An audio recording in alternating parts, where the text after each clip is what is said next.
Hello, my friends. On today's episode, I'm speaking with Pete, and Pete is sharing 3 tips today. And these tips came from conversations he had with our Unicorn Society members.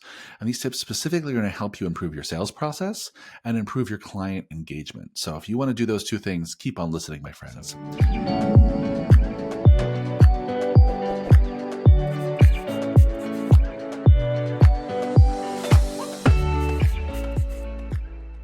Hello, fitness business nerds. What's up? Welcome to another episode of the Business for Unicorns podcast. And I'm back again with Pete. How are you, my friend? I'm doing very well. And yourself? I'm having a pretty good holiday season so far. Had a kick-ass Thanksgiving. We're recording this right now between Thanksgiving and Christmas. And I just feel like I'm in the middle of this sprint to get as much done as humanly possible before the year is up, which seems like a recurring theme every year. But all in all, it's going pretty well so far. Yeah, we don't sprint this time of year. We just try and stay alive. Yeah. Because it's like all of the college kids who left a couple months ago all come back, 50% of which are scheduling compliant. The rest just like wander through and they're like, I'm here for my evaluation that I didn't tell you I was coming for. Yeah. And we just put fires out and keep the lights on and make sure the music is loud. I feel like this is like the procrastinators Olympics is like these 3 weeks in December before Christmas. It's like everything that you said you were going to do or wanted to do this year that hasn't gotten done has to get done before the holidays. And so we're just like trying to cram it all in. And one of these days, maybe in my 50s, I'll learn my lesson, but I'm in my 40s and this is still how I'm operating. So it doesn't seem like it's going to change. Because zebras are changing their stripes in their 50s. I've seen a lot of that over the years. Come on, at least root for me. Pete, you want to tee up today's topic? Today's topic, I came to Keeler and I said, hey, I did a bunch of calls today and I thought we could do an interesting episode on shit we're going to steal from Unicorn Society members that we learned while coaching them. Yes. And there's just a lot of very effective and efficient gym owners in our community. And today I just took a couple notes during my calls and I thought either A, I'm just going to straight up steal that and start employing it in my space, or B, I can see myself kicking this advice forward to other coaches in the community during coaching calls. And there's a lot of value in this community that doesn't exist purely inside the heads of the handful of coaches that we have working with you. Yeah, I think that's beautifully said, my friend. And I'll just say this before you dive in with those tips. I just want to say, I think this really gets at a core kind of foundational value that I have that I know I've tried to insert as much as possible into Unicorn Society and continue to try to imbue into the community, which is the idea that you want to treat everyone you know like both your teacher and your student. Right? Everyone you meet in the world, it's like a great attitude to have, to be like, okay, what can I offer this person? What value can I add for them? How can I make their lives better? How can I support them, educate them, inform them, share something valuable with them? And how can they do the same for me? How can I be both a teacher to folks that I meet and a student? What can I learn from them? And that's really the kind of energy that we try to bring to Unicorn Society, at least all the group calls that I mainly facilitate. Our retreats are certainly that way, which is how can everyone in this community both be someone that learns from you and that you learn from? And you're a perfect example. Us coaches are not excluded from that. We are learning from the people that we are coaching on a daily basis. And so, let's dive in. What's the first tip that you're stealing? All right, so this morning I had a call with Justin of the Justin and Harrison pairing, and Justin and Harrison recently became business partners. Harrison was a member of the community. He brought in a business partner named Justin, and they're doing good things. And what they've been, I don't want to say struggling with, but what they've been working through is figuring out whose lane is whose and how they were going to kind of cut the responsibilities down the middle and assign tasks. And with them both being equity position type owners, they weren't, I would say neither of them were fully ready to completely release the reins on things like selling, because both of them got to a point of success in their careers because they were effective at accumulating clients. And so Justin explained to me this collaborative selling protocol that they go through that I thought was absolutely brilliant. And I don't know that they realize all the reasons why it is effective in my mind. But for the way he explained it to me was they schedule the opportunity to sell in person, and the person will come in and they'll basically get the first half of the pitch from one of them. Then they'll get like a tour of the space and they do a handoff midstream It's like Mm-hmm. Justin walks potential client into a busy weight room and says, "Oh, that's my business partner Harrison over there. He's actually working with a group. You know what? I'd love for him to answer a few questions for you. I'm just going to swap in for him." And they do a switch, and Justin steps in and he coaches the group that Harrison was happily coaching. And Harrison steps out and says, "Hey, let's step off the training floor. I want to run you through some of this stuff. I'm going to imagine that Justin's giving you this, this, this, and this," and they're polished about it. And then they close. And obviously, the value there is twofold in the sense that you can familiarize them with multiple faces, Mm-hmm. but beyond that, you're conditioning your clients to accept the fact that this system, the coaches are interchangeable. The environment is what it is, but you can trust anyone here to do a great job here. Look at how that person just did that midstream and it was seamless. And it sends that message to the existing clients, to the prospective client. It solves one of the biggest headaches I hear about for people who are either trying to move from one-on-one to small group or semi-private, whatever we're calling it these days. Mm-hmm. It just basically eliminates that problem of clients being like, no, no, no, no, I'm a Keeler guy. I'm Yeah. not interested in what Fisher has to say. Yep. Keeler's my guy. And you just put that fire out right away. And I heard that and I was like, I gotta figure out a way to Mm-hmm. mix that into how things happen around here at CSP. Yeah, well, I think that's you're right. I think it's really brilliant for multiple reasons. The fact that you also get to leverage this different skill sets of two people who are good at sales and both allow them to flex that muscle is really valuable. But I think you're right that so many gyms that we talk to are trying to make it so their clients don't feel so much attachment to just a single person, that they feel attached to the gym and to the team and to the community. So that really when a trainer leaves or schedule changes, that we don't lose a client because they're just overly, attached at the hip to a single trainer. And that 100% sends the message like, no, we all train you. We're all responsible for your success. We all give a shit about you. We all know your name. We all know your goals, and we can all support you in the way you want to be supported because I just told him what you want. I handed it off in a way that says, look, we communicate well, and our great communication benefits you because we're all here to support you. So yeah, I think that's so great. I think that's awesome. I think the people who should consider that kind of approach are the folks who are at the stage where they have more than one person doing sales. Mm-hmm. Right. For you listeners who are just like, there's just one person and you're the only person that ever has sales conversations and there's no one else you could even possibly train, that, yeah, you're not going to do any pass off. But the minute you start to train someone else, the minute you have someone else that you can start to teach how to have these sales conversations, this is a great way to do it. Teach them half the conversation to start. Teach them the first half or the second half and, and use the pass off model as a teaching tool. I think that's another great use of it. Yeah. That's Yeah, we fantastic. have a number of coaches on our team who have varying styles of bedside Mm, manner, for yep. lack of a better term. And we handpick coaches for assessment scenarios based on our interaction with people during the selling process. Because some might be the boisterous, out there, fun, loud coach, which might not speak to the introvert who seems like they're a little intimidated by the environment. So we might slide them to a different coach and we can get creative there. But if we do have more than one seller, that means we have more than one selling style as well. And so this can be an opportunity to pivot away from a less than effective pairing into like, all right, let's close with our closer. Or if you have the flexibility to do so, you kind of give the head nod to the person and be like, hey, this is so in my wheelhouse. I'm going to close this. I'll be out in a little while. And you don't even make the handoff. But the flexibility is just what I love about it. All right, well, let's move on because I think you said there was a second tip that you got recently that you're taking from your unicorn sided conversations. What was that, Pete? Yeah, well, I had a lesson that I learned in Philly from a presentation. I want to say it was from Brittany, who Mm-hmm. mentioned that she has either a monthly or a quarterly coffee hour of sorts with her community, which I just thought was fantastic. Maybe Yeah. open the gym a tiny bit early, or open up the offices 60 minutes before you start sessions on a Saturday morning or something like that, and let people come in and just pick your brain or talk about what they might like to see more of and things like that.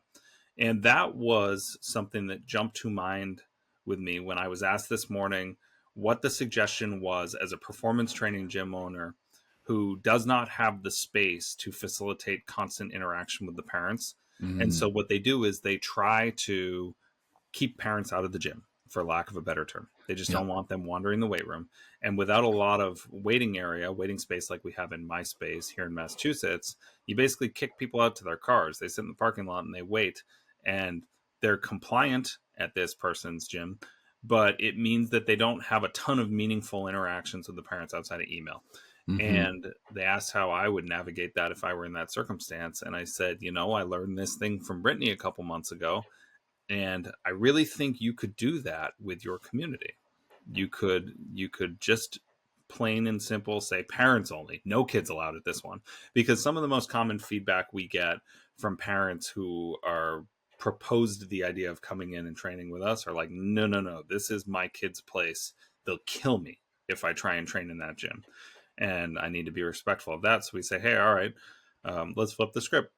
Once every 8 to 10 weeks, we're going to open this place up. We're going to have a couple boxes, a box of Joe or whatever they call it at Dunkin' Donuts these days. And we're going to open doors and we're going to just say, coffee with the coaches. Come on in and learn about what we've been working on with your kid. And one of the reasons I liked this is because I thought it could be effective kind of sales tool in an environment like ours where I don't ask for long-term contracts with my clients. We're month to month and I have to effectively win their business each month. And in this experience, you could kind of use it as like aspirational language that says, we don't have one for another 3 months, but that's great because at that point we'll be wrapping up your son's third month of training, and we'll be talking about how we're going to map the next season of strength Hmm. and conditioning. And I'll be able to fill you on where he's been and where he's headed. And instead of being like, I hope we win your business from month 1 to month 2, we're talking about month 4 like it's a foregone conclusion. And so that was my piece of advice for the how do I engage with parents more effectively periodically. Yeah. And it was kind of a combination of a lesson learned from another Unicorn Society member, now turned coach, actually, Yep. and then a kind of a piece of advice moving forward how you could mold it into a performance training facility win. Yeah, I think that's so smart. I think it's so smart because it's so important to build those kind of relationships with our clients, whether they're kids, whether the parents, however you're considering your client in this scenario, and to build that relationship, sometimes we need to do things that are outside of like the transaction we're part of. Like we need to just do something that's not just you paid me for this hour, but it's like we're just going to hang out, we're just going to connect, we're going to like just talk, spend quality time together. And I love the idea of just having like an office hour, whether it's like free coffee and donuts or it's, I don't know, maybe it's free wine, like whatever, it's a happy hour local bar. But the idea of like, I'm just going to make myself available and like, let's talk about you. How are you? What's working? What's not working? What are your next goals? What's on the horizon for you in life? Like that's the kind of relationship building that keeps clients around long term. Love that. Yeah, So that's I'll build off it with one more thing that I got kind of excited about conceptually. yeah. Um, Please. this person said, well, I already do kind of a standing educational session with those kids Mm-hmm. early, a couple Saturdays a month. And I'm interested in building out that curriculum further. Do you have any suggestions for topics? And I said, well, what do you cover now? And he said, oh, well, we do a nutrition one. And we do one about like the mind game. And we do one about like the importance of recovery. And it's all the, I would say, cliche topics that we can and should get into, but everybody's talking about them and everybody's doing it. And I said, you know what, if you're working with youth athletes and you see yourself as being in a position of mentorship with these people and you value that role and responsibility, I want you to go completely off script. And I would suggest that you dedicate 1 week to teaching basic financial literacy. Like, how cool would it be as a parent Mm-hmm. if your son was like, hey, can you bring me to the gym early? They're going to explain compounding interest to me. And it's like, what? Like, holy shit, that's Yeah. awesome. And it's like, oh, yeah, they kind of go off book and they want to talk about stuff that's important that we learn that we're not getting in school, but things that they wish they knew. As a parent, I'd be so fired up and looking for ways to talk to my peers about what they're doing in that environment. And so I suggested that they think creatively about that. How can you either bring in some guest lecturers that talk about like life skills in addition to this just like importance of hydration or sleep or Yeah. whatever it is?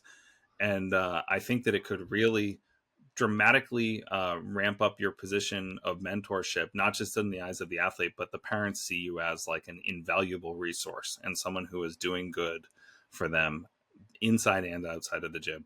So it's something that I'm kind of workshopping. And I honestly, I walked out of that call and I found John in the warm up area and I was like, I want to talk about this concept. And he was like, I like it. I'm in. Let's figure out a way to make it happen. So That's so just cool. It's big so in fan. line with that thing that, we talk about all the time, which is like as a gym being kind of like people's third place, right? The idea you got home, you got work, what's the third place? And I think for a lot of people it's a gym. And in that way, it's really, I think, valuable to think about your gym like a community center, Yep. right? Like where the people who gather there are sure working on their health and their wellness in many ways or performance. But what else could they learn at this community center, right? Could they learn about financial fitness? Probably.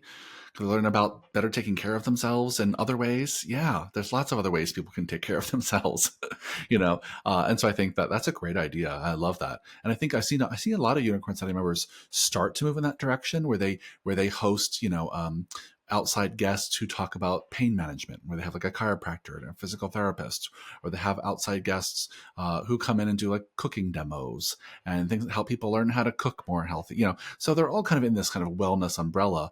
But I think managing your money is in the wellness umbrella, right? Like 100%. If you have a bad relationship with money, there's not much else it's going to be help fill that gap in life. Yeah. And it's sad that it's not a staple in our foundational education as kids. Yeah. I remember when I was in my senior year of high school, I opted into a microeconomics course. Mm. And I remember doing so because my buddies were like, "Oh, the teacher's really cool. Like she's awesome. She's cool." And ended up being a really meaningful 6 months or 9 months of my life. And honestly, it informed my decision to go to a business school because I was like, I like this. I Yeah. want more of this. Where can I find this? But it was an option. It was an extracurricular at the expense of something else. It probably cost me like open gym or study hall in the library or something. So I was volunteering for more work, which felt a little outside of my work ethic at the time. But I'm so happy I opted in because it kind of sparked an interest in me that I didn't know existed. And Mm-hmm. stuff like that should just be baseline education, which obviously we're not going to get into. But Sure. We'll maybe we save that can for another podcast. exactly. Yeah. But Yeah. hey, if I can contribute in a positive way towards solving that problem through a gym setting, then hell yes, let's do it. Yeah, that's amazing. I think that's a great call to action for you, dear listeners, which is like, how can you think about your space being more like a community center, and how do you drive people to improve their life or improve something about themselves in your space besides fitness? Like, what else can you offer that makes your space so sticky? And I mean that in a positive way, that people can't wait to come and talk about what you're doing there. I think those are tremendous ideas, Pete. Yeah. Yeah. Well, Well, look, it's kind of like my kid does an extended day program, and they said, "Do you want us to make the homework happen?" mm-hmm. And because basically extended day is us paying for up to 3 additional hours of recess every day. Yep. It's like, we're going to make sure your kid has a place to play kickball and knockout, and we'll give them a snack. But if you want, we can make sure they don't do any of the fun shit until they've done their homework. And we're like, yes, Colin's we got can to do make his the 20 homework minutes of happen. reading. Yeah. Exactly. He needs the worksheet done. Get it all done. Check all those boxes. So when I pick him up, I can just enjoy his company. Maybe I can do something like that with the gym as well. Create a a homework station for youth athletes or something. 100%.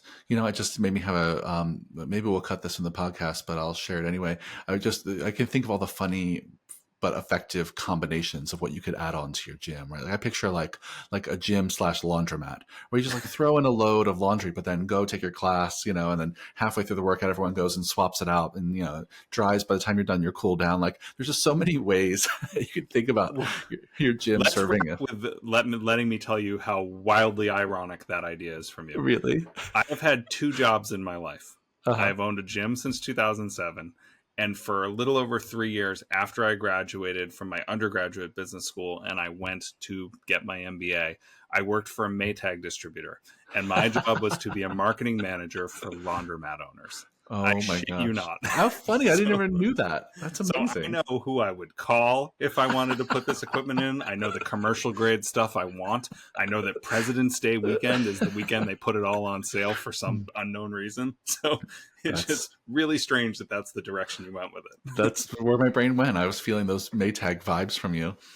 Well, let's leave it there, my friend. I think there were so many great fun takeaways in this conversation, and hopefully, Pete illustrated here why it's so valuable to think about people as both your teacher and your student. It's just, there's lessons learned from every conversation. So, thanks for sharing yours, Pete. This was a great conversation, and I'll see you on the next one. Sounds good. Talk soon.